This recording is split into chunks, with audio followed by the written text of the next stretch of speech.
नमस्कार दोस्तों, सावन महीने में कांवड़ यात्रा शुरू होने से पहले ही इसको लेके विवाद शुरू हो जाता है। भारतीय जनता पार्टी जो बीजेपी है उसके अपने तर्क होते हैं, समाजवादी पार्टी जो है उसके अपने तर्क होते हैं, जो कांवड़िया हैं जो कांवड़ यात्रा करते हैं उनके अपने तर्क होते हैं। इस संदर्भ में हिंदू धर्म या सनातन धर्म क्या कहता है उसको भी जानने की जरूरत है। जो कांवड़ यात्रा है उसके इतिहास को जानने की जरूरत है, उसके जो नियम है उनको जानने की जरूरत है। जब हम इन बातों को समझ लेंगे तो कांवड़ यात्रा के महत्व को भी जान पाएंगे और जो विवाद होता है कांवड़ यात्रा को लेकर उसको भी गहराई से समझ पाएंगे। तो चलिए दोस्तों बात करते हैं कांवड़ यात्रा के बारे में। कांवड़ यात्रा का इतिहास हिंदू धर्म में गहरी आस्था और पौराणिक कथाओं से जुड़ा हुआ है।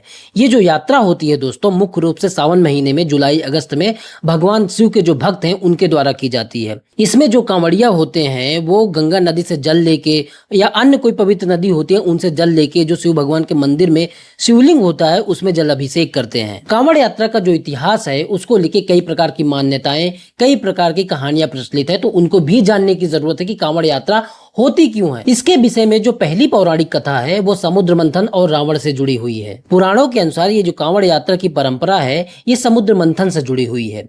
जब देवताओं और असुरों ने समुद्र मंथन किया तो उसमें से हलाहल, जिसको काला कूट भी कहते हैं, वो नामक विष निकला जो सृष्टि को पूरे नष्ट कर सकता था। इसकी वजह से भगवान शंकर ने इस विष को अपने कंठ में धारण कर लिया, जिसकी वजह से उनका जो गला है, जो कंठ है, वो नीला पड़ गया। अब इस विष के दुष्प्रभाव को कम करने के लिए शिव भक्त रावण ने कांवड़ में गंगा जल लाकर उत्तर प्रदेश के जो बागपत स्थित पुरा महादेव का मंदिर है उसमें शिवलिंग का जलाभिषेक किया। कई विद्वान कहते हैं कि यहीं से कांवड़ यात्रा की शुरुआत मानी जाती है। एक जो दूसरी मान्यता है वो भगवान परशुराम से जुड़ी हुई है। उसमें ये कहा जाता है कि कांवड़ यात्रा की शुरुआत जो है भगवान परशुराम ने की है, तो उसको भी हमको जानना चाहिए। इस मान्यता के हिसाब से भगवान परशुराम ने सबसे पहले कांवड़ यात्रा शुरू की।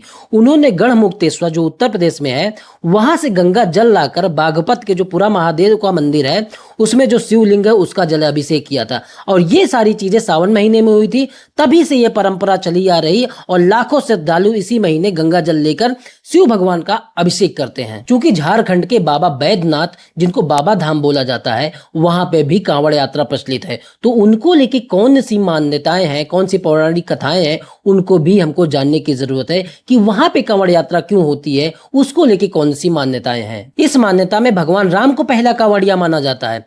मान्यता ये है कि उन्होंने बिहार के जो सुल्तानगंज है वहां से गंगा जल लेकर झारखंड के जो बाबा बैद्यनाथ धाम का मंदिर है वहां पे शिवलिंग का जलाभिषेक किया था।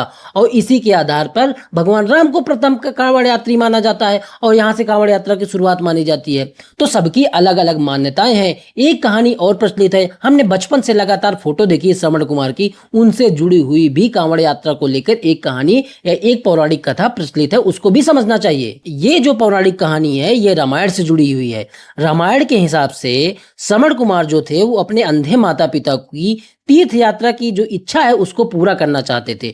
उसी तीर्थ यात्रा की इच्छा को पूरा करने के लिए उन्होंने अपने माता पिता को कांवड़ यात्रा में बिठाया, हरिद्वार ले गए और वहां गंगा स्नान कराया। और जब लौटने लगे तो उन्होंने गंगा जल लेकर शिवलिंग का अभिषेक किया। कुछ लोग कांवड़ यात्रा की शुरुआत यहाँ से मानते हैं क्योंकि ये सेवा और समर्पण का प्रतीक है। तो हमने ये समझ लिया कि कांवड़ यात्रा के विषय में जो प्रचलित मान्यताएं हैं कि किन वजहों से हम कांवड़ यात्रा करते हैं उनको हमने समझ लिया। अच्छा, कांवड़ यात्रा को लेके जो चीजें मैंने आपको बताई, जो पौराणिक कथाएं मैंने बताई, उसको लेके आपके दिमाग में क्या चीजें गई? उसको लेके आपके दिमाग में ये चीजें जानी चाहिए थी कि कांवड़ यात्रा जो इतनी महत्वपूर्ण है, सावन महीने में होती है, आखिर उसका इंपॉर्टेंस क्या है? उसका इंपॉर्टेंस ये है दोस्तों कि जो शिव भक्त होते हैं उनके लिए इसका एक आध्यात्मिक महत्व है।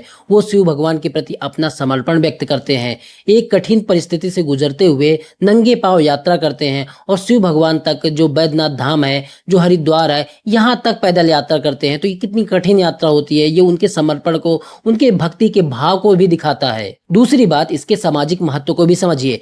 हिंदू धर्म के जितने भी कास्ट के लोग हैं सब भाईचारे के साथ मिलके बिना किसी भेदभाव के साथ में जाते हैं। वो एक भाईचारा बना रहता है, पर्यावरण का संरक्षण भी होता है, जल संरक्षण को लेकर जागरूकता फैलती है। बहुत जगहों में जब पूरे शिविर की यात्रा के दौरान या इस कांवड़ यात्रा के दौरान कितने चिकित्सालय लगाए जाते हैं कि कांवड़ियों को कोई दिक्कत नहीं हो, उनकी यात्रा में कोई कठिनाई ना हो। पुलिस व्यवस्था पूरी तरीके से काम करती है, चिकित्सा व्यवस्था काम करती है। बहुत सारे जो खाने के लिए स्टॉल लगाए जाते हैं, जो एक परोपकार की भावना रखते हैं, वो लोग खाने का स्टॉल लगाते हैं। तो ये सब चीजें आपको देख के लगता नहीं है कि एक भाईचारे की की मिसाल कायम होती है, एक जो सामाजिक सद्भावना होती है वो कायम होती है, तो इसका सामाजिक महत्व भी तो है और इसका सांस्कृतिक महत्व भी है। उत्तर भारत में, उत्तर प्रदेश में, बिहार में, झारखंड में, उत्तराखंड में, हरियाणा में, राजस्थान में, इन सब जगहों पे कांवड़ यात्रा का प्रचलन है। इसकी वजह से इसका सांस्कृतिक महत्व, धार्मिक महत्व भी बढ़ जाता है। एक साथ लाखों लोग इकट्ठा होते हैं, ये उनके हिंदू धर्म के प्रति एकता को, सद्भावना को, भाईचारे को भी तो दिखाती है। कांवड़ यात्रा को लेकर इतना विवाद हो जाता है, सारी पार्टियां इसमें इन्वॉल्व हो जाती है। बीजेपी अपनी तरफ राग अलापने लगती है, समाजवादी पार्टी अपना राग अलापने लगती है। सारे विवाद के जड़ जो कांवड़ यात्रा के नियम होते हैं उनको लेके होता है। एक जो सच्चा सनातनी होता है, एक सच्चा हिंदू होता है, वो जब कांवड़ यात्रा करता है तो वो कौन से नियमों को फॉलो करता है उसको भी हमको जानने की जरूरत है। अगर वो नियम हम समझ जाएंगे तो ये जो सारे विवाद हैं उनसे हम मुक्ति पा लेंगे। तो कांवड़ यात्रा के जो नियम होते हैं उनको भी जानना चाहिए। इनमें जो पहला नियम है वो शारीरिक और मानसिक शुद्धता को लेकर है। ये कहा जाता है स्नान और स्वच्छता से रहना चाहिए, ब्रह्मचर्य का पालन करना चाहिए, सात्विक भोजन करना चाहिए। कांवड़िया केवल सात्विक भोजन, शाकाहारी, बिना प्याज लहसुन का ग्रहण करें। कुछ लोग उपवास रखते हैं, केवल फलाहारी होते हैं। और सबसे इम्पोर्टेंट बात जिसको लेके ये पूरा विवाद होता है, समाजवादी पार्टी लगातार इस चीज को उठाती रहती है और बोलती रहती है कि कांवड़िया नशा करते हैं। जो कांवड़ यात्रा के नियम हैं उनमें शराब, तंबाकू, सिगरेट, गांजा, जितने भी नशीले पदार्थ हैं ये पूरी तरीके से वर्जित है। इनको हमको समझने की जरूरत है। दूसरा नियम है कांवड़ यात्रा की जो पवित्रता है उसको बनाए रखना। कांवड़ किसी को छूने नहीं दिया जाता, इसको जमीन पर नहीं रखा जाता, इसको हमेशा ऊंचे स्थान या लटकाए रखा जाता है, क्योंकि इससे गंगा जल की जो शुद्धता है वो भी बनी रहती है। किसी अन्य व्यक्ति को गंगा जल नहीं देना चाहिए। कांवड़ की जिम्मेदारी होती है, जो कांवड़ लेके जाता है अगर वो कांवड़ को किसी और को देता है या उसको किसी और को छूने देता है तो ये अशुभ माना जाता है। ये कांवड़ के नियम होते हैं। यात्रा को लेके क्या नियम होते हैं? एक तो नंगे पांव यात्रा होती है, पवित्र स्थानों का सम्मान किया जाता है। जो नदियां या जो मंदिर रास्ते में पड़ते हैं उनको सम्मानजनक व्यवहार उनके साथ किया जाता है, कोई भी अपमान नहीं किया जाता है। वहां पे शिव भक्ति में लीन रहना ही यात्रा का नियम होता है। यात्रा के दौरान भजन, शिव मंत्र का जाप, ओम नमः शिवाय, ये सब किया जाता है। वाहनों का जो उपयोग है, जब बहुत ज्यादा थकावट हो जाए या कुछ हो जाए तब बहुत मुश्किल से किया जाता है, नहीं तो कांवड़ यात्री पैदल चले यही अनिवार्य होता है। वस्त्र और व्यवहार को लेके क्या नियम होते हैं? एक तो सादा कपड़ा पहनना चाहिए और आपका जो व्यवहार है वो बहुत ही विनम्र होना चाहिए। किसी प्रकार का क्रोध, झगड़ा या अपशब्द होते हैं उनसे बिल्कुल बचना चाहिए। जो कांवड़ यात्री होता है, जो सच्चा सनातनी होता है, वो इनका पूरा ध्यान रखता है, विनम्र होता है और सहयोगी के साथ एक अपनत्व का भाव रखता है, महिलाओं का सम्मान बनाए रखता है, महिलाओं के प्रति किसी भी अपमानजनक शब्द का उस दौरान प्रयोग तक नहीं करता है कांवड़िया। इसमें जलाभिषेक को लेके भी नियम है। इसमें सिर्फ शिव मंदिर जो होते हैं उन्हीं पे जलाभिषेक करना चाहिए, ये नहीं कि जो मंदिर देखे उसमें जलाभिषेक कर दें।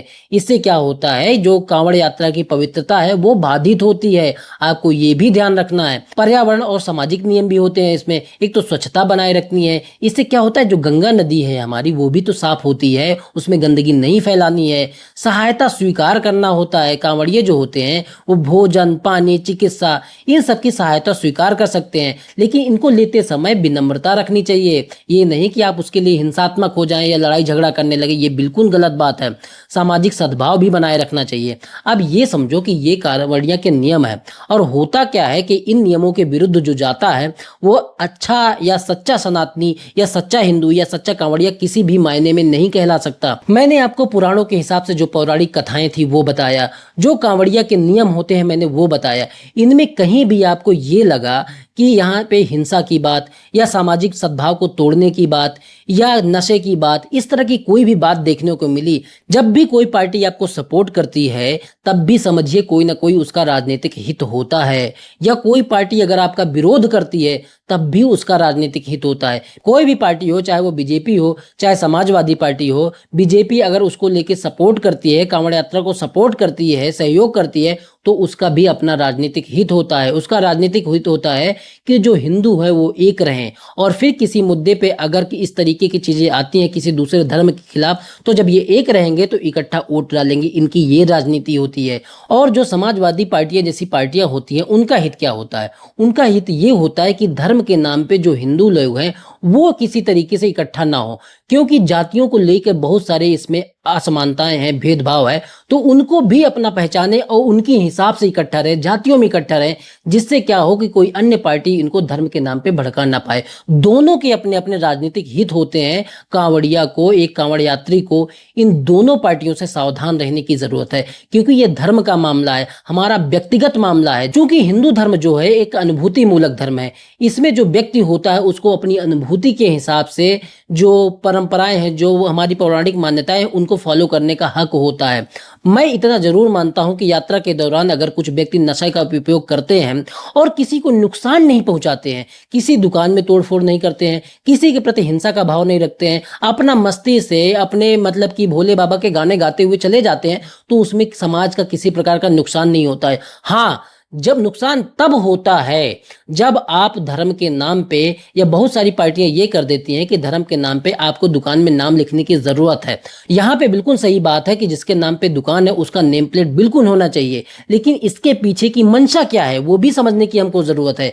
अगर आप नेम प्लेट देख के किसी की दुकान में जाएंगे तो बताइए, आप भी तो उसी के भागीदार हो गए। आप भगवान भोले की पूजा करने जा रहे, शिव की भक्ति करने जा रहे, और आपके मन में अगर भेदभाव वाला ख्याल आता है तो ये कहाँ से सही हो जाता है। हाँ, वहां पे अगर उसने नाम छिपाया तो वो गलत है, और उस आधार पे अगर भेदभाव करते हैं आप, वहां पे भी गलती है।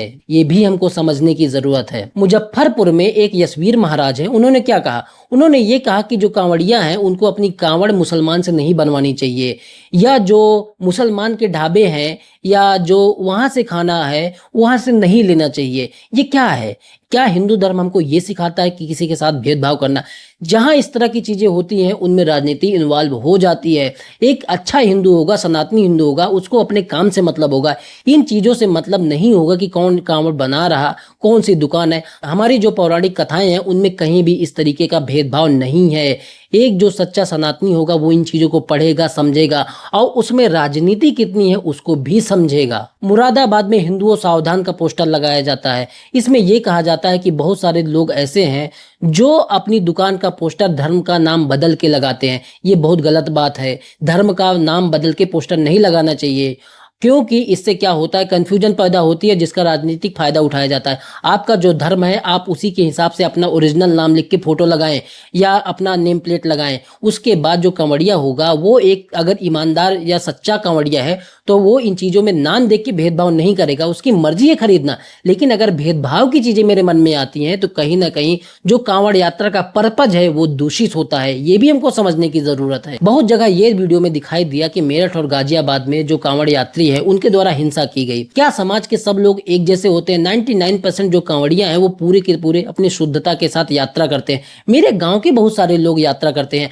ऐसा नहीं है जैसा लोग कहते हैं कि इसमें केवल ओबीसी वर्ग शामिल होता है। मेरा गांव एक पंडित बाहुल्य गांव है, उसमें से बहुत सारे बच्चे वो कांवड़ यात्रा करते हैं। ऐसा नहीं कि उनके मन में भेदभाव वाला ख्याल रहता है, बिल्कुल ऐसी बात नहीं है। तो वो ना खाने को लेके किसी तरीके का भेदभाव नहीं करते हैं। सारा मुद्दा राजनीतिक हो जाता है, और हिंसा भी जो करते हैं वो सही मायने में कांवड़ यात्री नहीं हो सकते, क्योंकि हिंसा इसमें जो मैंने आपको नियम बताया उनमें कहीं भी हिंसा दिखी है आपको? उन नियमों में विनम्रता, प्रेम, सद्भाव, ये चीजें कांवड़ यात्रा के दौरान इन्वॉल्व होते हैं। आप एक सही से कांवड़ यात्रा करना चाहते हैं तो उन नियमों को फॉलो करिए। एक और विवाद जन्म लेता है कि इस यात्रा के दौरान जो उत्तर प्रदेश गवर्नमेंट है वो मांस और शराब पे प्रतिबंध लगा देती है। मेरे हिसाब से ये अतिशयोक्ति भी है और थोड़ी मात्रा में सही भी है। सही वहां तक है जहां पे इसको रास्ते में कांवड़ यात्रा की जो रास्ता है उसमें लगा दिया जाता है, तो कई बार जो कांवड़िया होते हैं उनका मन जो है या जो शुद्धता होनी चाहिए वो भंग होती है। लेकिन इसका दूसरा पक्ष भी है, कई बार ये चीजें पॉलिटिकल हो जाती है। एक जो कांवड़ यात्री होता है उसका संबंध अपनी आत्मा की शुद्धता, मन की शुद्धता से होता है। 75 चीजें लगी हो, मांस लगी हो, शराब लगी हो, उससे मेरा क्या लेना देना? मुझे तो अपनी यात्रा करनी है। लेकिन इसके माध्यम से माहौल भी बनाया जाता है, तो दोनों पक्ष हैं। तो हमको ये समझने की जरूरत है कि कांवड़ यात्रा को लेकर जो कंट्रोवर्सी होती है उसमें सच्चाई कितनी है और उसमें राजनीति कितनी है। दोनों को अलग अलग करके देखेंगे तो हमको सच्चाई समझ में आ जाएगी। कांवड़ यात्रा के जो नियम है उसको रियलिटी में जानेंगे तब हमको सच्चाई समझ में आ जाएगी। इन चीजों से हमको बचने की जरूरत है, क्योंकि ये कहीं ना कहीं हिंदू धर्म को भी बदनाम करने की कोशिश होती है। चाहे वो पार्टी बीजेपी की हो, चाहे समाजवादी पार्टी है, पार्टियों को इन चीजों से दूर रहना चाहिए। और एक जो कांवड़िया होता है, जो एक कांवड़ यात्री होता है, उसको भी राजनीति से उस समय के लिए दूर होना चाहिए। सबके अपने अपने राजनीति के विचार होते हैं, लेकिन कम से कम कांवड़ यात्रा जैसी शुद्ध चीजों को, जो एक समर्पण के, एक भक्ति भाव को दर्शाती है, उस दौरान, उस पवित्र सावन महीने में इन चीजों से एकदम कट के रहना चाहिए। बाद में हमारी राजनीतिक सोच क्या है, हमारी राजनीतिक समझ क्या है, कौन सी पार्टी को हम सपोर्ट करते हैं, उस पर मैं डिबेट नहीं करता। जिसको जो मन करे उस पार्टी को सपोर्ट करे, लेकिन एक एज ए हिंदू में बात कर रहा कि जो चीजें होनी चाहिए उन चीजों में राजनीति करना बिल्कुल भी जायज नहीं है।